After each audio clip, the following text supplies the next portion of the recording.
Hello everybody, this is Tyler here once again from the Other Games channel, back with another Goosebumps book review.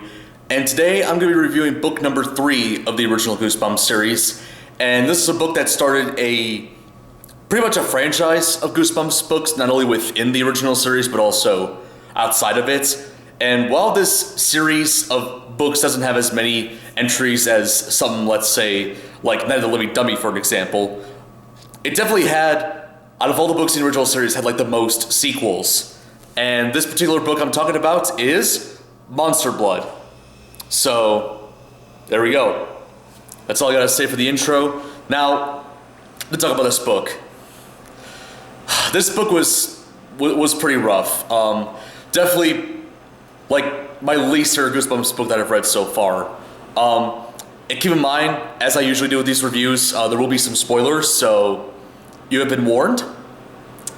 So the story of Monster Blood is about this kid named Evan who stays at his aunt's house for about 2 weeks because his parents are doing something in like, I don't know, somewhere else that like they for some reason can't bring him along with. I legit like don't remember like the specific reason why his mother didn't want Evan to come, but there's that.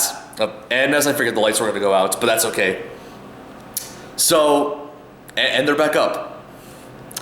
Anyways, so he meets his aunt, whose name's Catherine, and she's apparently deaf and like can't hear anything, and he doesn't really have the best like first impressions of Catherine. Like he thinks like something weird's going on with her. But then like during his stay, he meets a friend by the name of Andy, and Andy, by the way, her real name's Andrea, but like throughout the book, like Evan just calls her Andy because that's what she prefers. He becomes friends with her, and they travel to this toy store, and like in the back of the store, they find a can of Monster Blood, and the store owner was like hesitant to like sell it to them before, you know, eventually having them buy it for like $2. Now, funny enough, this kind of plot definitely reminds me of like, you know, what they did with Haunted Mask later on. You know, Haunted Mask kind of had like, you know, a similar like plot line, you know, Carly Beth going into the mask store and finding all the creepy haunted masks, and the store owner like, no, don't buy them. Like, I guess that must have got taken from Monster Blood, but then again, Haunted Mask was a much superior book in my opinion than Monster Blood, but more on that later. So Evan gets the Monster Blood, and during the course of the book, him and Andy realize that like this Monster Blood is much more than just like a silly plaything. It like starts growing, and it starts to outgrow pretty much like every container they put them in, like, you know, a coffee can. At some point in the book, like Evan had to put it in a bathtub. Like Monster Blood just like starts growing, and not only that, Evan has a dog named Trigger who like eats the Monster Blood. And during the book, Evan notices that Trigger has been getting bigger, pretty much ends up becoming the size of a pony, basically. And so there's that plot line. And then eventually when the Monster Blood like starts getting like, you know, I guess like a mind of its own or something, it starts like chasing after Evan and Andy, and eventually they start like capturing like, you know, various like, but by they I mean the Monster Blood. The Monster Blood keeps like catching things in its path. Like it caught a Robin, it caught 2 bully characters that like, you know, often intimidate Evan and Andy throughout the book. And eventually by the end, it catches up with Catherine, and Catherine's like, oh, I created this, I gotta stop it. And it makes Evan like, wait a minute, you created this? And like Catherine then like, you know, kind of explains, well, here's the funny thing, this book, the book's ending had like a twist within a twist.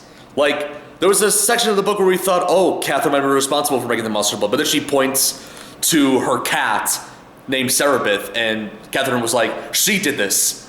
And like all of a sudden Cerebeth like transforms from a black cat into a human, and apparently Cerebeth was like some sort of witch that like, you know, had a curse on Catherine, made her deaf, and, you know, kind of forced her to be her slave basically, and, you know, forced Catherine to make the Monster Blood, you know, monstrous, I guess you can say. And yeah, eventually, like, Cerebeth tried to have the Monster Blood kill Evan and Andy before Trigger comes in, pretty much saves the day, gets Cerebeth into the Monster Blood, and the Monster Blood just goes back to normal. And of course, because of that, Catherine got her hearing back, and also Evan's mom finally comes back to pick up Evan. But while it may be the end for those characters, it definitely wasn't the end of Monster Blood itself, because at the end of the book, it revealed that the Monster Blood somehow disappeared. And that's probably where the sequels lead to. And I am very curious how the sequels are going to be compared to this book, because this book was not that great. It was just very dull in my opinion. Like, I don't know, like the characters weren't that interesting. Also, we didn't actually get to see the actual Monster Blood itself until, like, you know, what, the second, like, about almost halfway into the story. And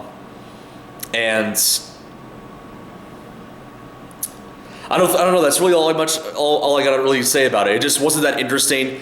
It was kind of slow paced. You know, it wasn't very, like, you know, I wouldn't call it scary or anything. Like, you know, some of the other Goosebumps books, like Night of the Living Dummy, Welcome to Camp Nightmare, Haunted Mask, Stay Out of the Basement. You know, literally a lot of the other books that I've read so far in Goosebumps are like a lot more creepy and a lot more interesting than Monster Blood. I just didn't really like it. On a positive note, there was like one minor, like, funny incident that happened in the story where in like the scene where Evan discovers that, like, Trigger, like, becomes big, like he kind of, like, you know, becomes the size of a monster and, like, grows horns and sharp teeth, and then, like, Evan wakes up from his dream realizing, oh, it was just a dream, and then he realizes that he's grown big too, and then, like, just wakes up from that. So it was like a dream within a dream. You know, that kind of gave me a chuckle, I'll be honest, but, like, other than that, the book was just very bland. Didn't really like it too much. And also, this, to a certain extent, this cover was a bit misleading in a way, because, like, I thought that, like, you know, judging from the cover, like, Monster Blood would have just, like, you know, just got up to people and just, like, straight up, like, killed them, you know, made them disappear and all. Hence why the glasses are there. And I don't know. And also, like, the Monster Blood on this cover looks very, like, liquidy. Like, it doesn't look very thick like it's described as in the book. So I want to point out there. But yeah, Monster Blood was just not that interesting. This definitely wouldn't be the first Goosebumps book I would recommend it for everybody to read. So yeah, definitely, yeah, give this a pass for now. See, even the lights in here just agree that, like, Monster Blood's not that good. And what do you know, even more lights are agreeing that it's, you know, just garbage. Okay, never mind, it's back. Maybe they changed their mind. Maybe they read the book and they're like, okay, maybe it's not as crap as I thought it was. But yeah, I didn't really like this book. And for a lot of those reasons alone, I'm going to give Monster Blood a 6 out of 10. Definitely wasn't very invested in this. Slow start, and the book did not, like, you know, change its pace whatsoever. The ending was pretty close to being interesting, but, like, at the same time, though, it was somewhat anticlimactic in a way, but whatever. Monster Blood was just not that great. But anyways, hopefully you guys enjoyed my review of the book, and stay tuned for whatever other Goosebumps books I'm going to be reviewing in the future, and also other content on the Other Games channel. And with that being said, this is Tyler from the Other Games channel, signing out.